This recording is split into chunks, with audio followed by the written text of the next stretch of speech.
al infierno. Amados hermanos, la condición actual de las masas y de las multitudes que nos rodean deben mover a la iglesia a una compasión de tal magnitud que la iglesia entonces se decida a amar y a buscar las ovejas que están perdidas. ¿Cómo debiera ser entonces la mirada de los creyentes de la primera iglesia bautista? ¿Qué tan sensibles somos, amados hermanos, con nuestra mirada? Ya llegó el tiempo de ver hacia nuestro alrededor. Por años los cristianos hemos estado ensimismados con nosotros mismos, hemos estado aquí ocupados con nosotros. Pero ya llegó el tiempo, mis amados hermanos, de ver hacia afuera, de ver que el anhelo de Dios nuestro Padre es que la gente venga al arrepentimiento. El anhelo de Dios nuestro Padre es que nadie se pierda, sino que todos procedan al arrepentimiento. Y para esa gran tarea de alcanzar al mundo perdido, Dios nos llama y nos dice que vayamos, porque Él preguntó: ¿quién irá por nosotros? ¿Quién irá a predicar el Evangelio? Y amados hermanos, ahí claramente se enseña la palabra de Dios que nosotros fuimos llamados a ser testigos de Cristo. Pero ahí en una iglesia cómodamente sentados, cruzados de brazos, no vamos a ser testigos de nada. Y necesitamos salir de nuestro entorno y de nuestra comodidad para ver dónde está la necesidad. Y una vez que veamos a la gente, hay que verlos con los ojos de Dios, con los ojos, amados hermanos, de amor que esa gente necesita. La compasión nace de cómo vemos a las personas. Pero si tú solamente estás ocupada y ocupado en ti mismo, no puedes ver la necesidad de la gente. Y el Señor nos llama a ser compasivos. Claramente dice el versículo 36 que Jesús, al ver las multitudes, tuvo compasión de ellos, porque éstas estaban desamparadas y dispersas, como ovejas que no tienen pastor. Entonces, mis amados hermanos, la compasión se despierta a través de la vista. Mientras usted esté ocupado en su casa, en su trabajo, en su escuela, en lo suyo, no va a poder ver lo que hay a su alrededor. Necesita despabilarse, necesita despertar, necesita salir de la comodidad y empezar a ver al mundo cómo está. Y que sea el Señor el que le mueva esa compasión, a esa misericordia. Y por amor a Dios, vamos a esa gente a compartirles que en Cristo hay esperanza. En segundo lugar, la compasión nace también del contacto personal que tenemos con los demás. El versículo 35 dice: recorría Jesús todas las ciudades y aldeas, enseñando en las sinagogas de ellos y predicando el evangelio del reino y sanando toda enfermedad y toda dolencia en el pueblo. Para que Jesús pudiera hacer estas cosas, mis amados hermanos, para poder sanar, para poder de alguna manera curar, para poder predicar, Él necesitaba salir y tener contacto con las personas. No solamente hay que ver a la gente, mis amados hermanos, para ser movidos a la compasión. Hay que acercarnos a ellos, hay que tener contacto con las personas como lo tuvo Jesús. Como todos sabemos, mis amados hermanos, aquí lo dice la Biblia. Jesús, nuestro Señor, ministró a la gente y lo hizo en el mismo terreno de los acontecimientos. Lo de Él no fue un ministerio dirigido a la distancia. Su misma encarnación nos habla y nos ha dejado manifiesto cómo era Él y cómo era su ministerio. Dice la palabra de Dios que dejó su trono de gloria y habitó entre nosotros. Él no estaba a la distancia de la gente. Él no estaba desde el cielo solamente viendo, sino que dice la Biblia, dejó su trono de gloria y habitó entre nosotros. Amados hermanos, para ser movidos a la compasión, además de ver a la gente y su necesidad, necesitamos tener contacto con ellos y acercarnos a ellos, tocarlos y ver cuál es su necesidad. Dice la Biblia que Jesús iba a donde estaba la gente.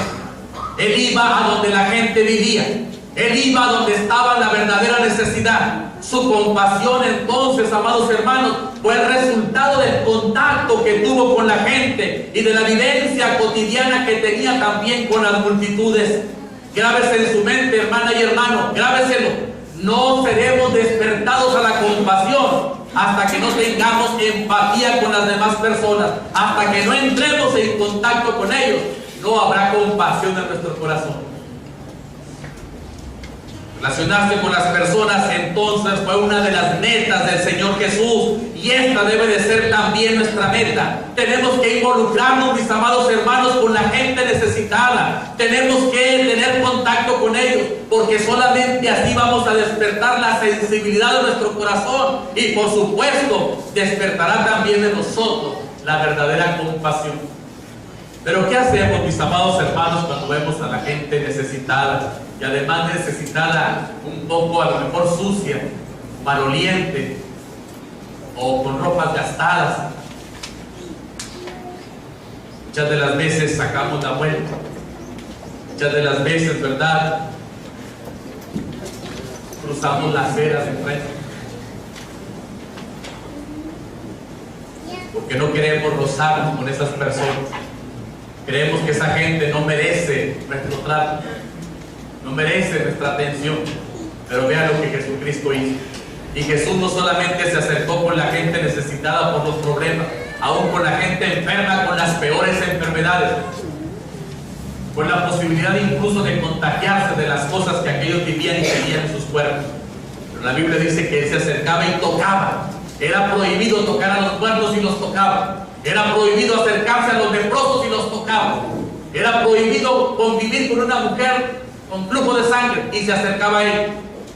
Mis amados hermanos, la Biblia dice que Jesús recorría las ciudades y aldeas, y lo hacía para conocer las necesidades de las personas. En aquel tiempo, mis amados hermanos, no había vehículos que permitieran un rápido desplazamiento. Sus recorridos de Jesús eran a pie, y exponiéndose incluso a toda clase de peligros. En la región de Galilea, por si usted no lo sabía, había aproximadamente 200 ciudades y villas donde Jesús concentró la mayoría de su ministerio. Esto nos hace pensar que con mucha frecuencia sus sandalias estaban gastadas y cubiertas de polvo. Sin embargo, Él no se detuvo. Conoció las calles, conoció las casas y sobre todo conoció a la gente necesitada del amor de Dios. Podemos imaginar el gusto que sentía de ver a las personas. Podemos imaginar cómo palpitaba su corazón al compartir el mensaje de salvación con los conciudadanos. El resultado de toda esta labor fue que mucha gente le siguió, y esto es lo que resulta cuando tenemos un corazón compasivo. Hoy en día, para que nuestros templos y nuestras misiones y nuestras células sean llenadas por personas, primero nosotros tenemos que caminar a donde están y entrar en contacto con ellos. Tenemos que dejar nuestra comodidad para ir a buscarlos, y debemos hacerlo al estilo de Jesús. El ejemplo Él ya nos lo dejó en su palabra. A veces, hermanos, ¿verdad?, con tristeza lo digo, hay células en esta iglesia que hemos tenido que cerrar simplemente porque la gente no llega, y no va a llegar la gente, amados hermanos, si nosotros no invitamos a la gente. Y ahí están las células, ¿verdad?, que no pasan de 2 o 3 algunas, y uno que te pregunta a uno, ¿qué está pasando? No sé, hermano, pues no quieren venir. No, es que no invitas a nadie. No sales a tener contacto con la gente, no sales a caminar por las cuadras de tu vecindario, no sales a contemplar la necesidad de la gente, no te pones a ver a aquellos niños que un día van a ser adultos y que están sumidos en los vicios, no sales a ver a la gente de la tercera edad que también necesita de Cristo, no sales a contemplar la necesidad, que la compasión nace viendo a las personas. Y el segundo paso es teniendo contacto con las personas. Jesús, dice la Biblia, veía las multitudes, pero además recorría todas las aldeas y ciudades y se acercaba a la gente, porque esto es lo que nos va a provocar una verdadera compasión. También dice la Biblia aquí, mis amados hermanos, versículo 35, que además de que Jesús recorría las ciudades y aldeas, también enseñaba y predicaba en medio de ellos. Estas dos actividades le ponían en contacto directo con las personas. Esto le permitía oír sus anhelos, esto le permitía oír sus quejas de la gente, pero también sus necesidades. Y cada situación con la que el Señor se enfrentó siempre fue una gran oportunidad para enseñar y predicar el mensaje del reino de Dios. Y nosotros estamos igual que Jesús. Entramos en contacto con personas, con vecinos, en el trabajo. Si usted tiene negocio, la gente llega a su negocio. Si usted va a otro negocio, usted va y entonces se encuentra con personas en la escuela, en la calle, en el vecindario. Pero a veces platicamos de todo, del clima y de no sé qué más, menos de Jesucristo. Amados hermanos, dice la Biblia que Jesús recorría las aldeas predicando y enseñando, sanando también y curando toda dolencia del pueblo. Estas actividades del Señor, ¿verdad?, de alguna manera le acercaban a la gente. Dice la Biblia que Jesús predicaba y enseñaba, y eso trajo al arrepentimiento a muchas personas, les trajo a una correcta relación con el Padre Eterno, y a la vez también suplió sus necesidades que el pueblo tenía, porque el pueblo estaba desamparado, dice la Biblia, y disperso. Y saben, mis hermanos, ningún asunto nos pone más en contacto con la gente que predicar y enseñar en medio de ellos, tal y como Jesús lo hacía. La predicación que se hace de corazón a corazón va a ser lo que despierte en la iglesia una compasión genuina en el pecador también. También dice la Biblia que además de recorrer las ciudades y de enseñarles y predicarles, también sanaba toda enfermedad y toda dolencia. En aquellos tiempos, mis amados hermanos, había muchas enfermedades. Abundaba la lepra, abundaba la parálisis, los ciegos, las mujeres que sufrían de diversos males y azotes, pero sobre todo había mucha gente también poseída por demonios, de tal manera que Satanás tenía todo su imperio sobre ellos. Sin embargo, el texto nos dice que la compasión que Jesús tenía por las multitudes lo llevó a sanar toda enfermedad y toda dolencia. Y todo esto nos revela la compasión que Él tuvo por la gente, lo cual le llevó a suplir sus más profundas necesidades. Porque el ministerio de Jesús era en sí un ministerio integral. Y saben, el mundo no ha cambiado, mis amados hermanos. Hoy seguimos viendo a una sociedad que tiene muchas dolencias, pero principalmente de carácter espiritual. Y el trabajo de la iglesia entonces debe seguir siendo un trabajo integral que incluya la sanidad del que está enfermo físicamente, pero también espiritualmente. La restauración de cada hombre y de cada mujer que viven desamparados y dispersos. La restauración de ellos es urgente y es necesaria. Si nos acercamos a las multitudes, entonces entraremos en contacto con ellos, entraremos en contacto con su mundo, entraremos en contacto con su realidad, con sus necesidades, y este acercamiento o contacto producirá en nosotros la misma compasión que Jesús tuvo de las multitudes.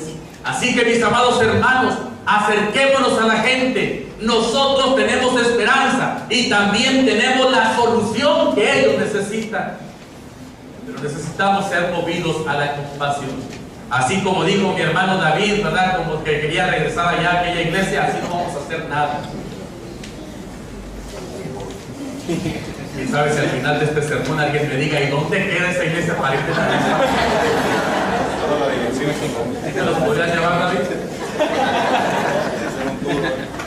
Hermanos, no se equivoquen. Si usted está en esta iglesia es porque Dios quiere que esté aquí, porque Dios quiere que aquí aprendamos la palabra tal y como está escrita, y que practiquemos la predicación del evangelio, y que seamos movidos a la compasión. Hay multitudes de personas a nuestro alrededor sin Dios y sin esperanza, caminando rumbo al infierno. Y, amados hermanos, fuimos llamados como iglesia a sentir compasión y misericordia por ellos. El Señor quiere que le imitemos y que vayamos y toquemos el corazón de la gente que está perdida caminando rumbo al infierno. Usted y yo tenemos una solución, tenemos una respuesta para esa gente, pero nos estamos guardando esa respuesta y esa solución para nosotros solos. Y el Señor dice que debemos de ser movidos a la compasión.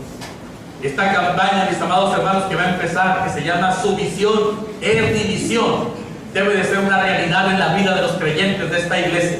La visión de Dios es llenar el cielo de almas preciosas, convertidas y regeneradas por el poder de la sangre de Cristo. Él quiere llenar la mansión celestial de almas preciosas, pero lo va a hacer hasta que nosotros tomemos su visión como nuestra misión y vayamos entonces movidos por la misericordia y la compasión hacia donde está la gente necesitada.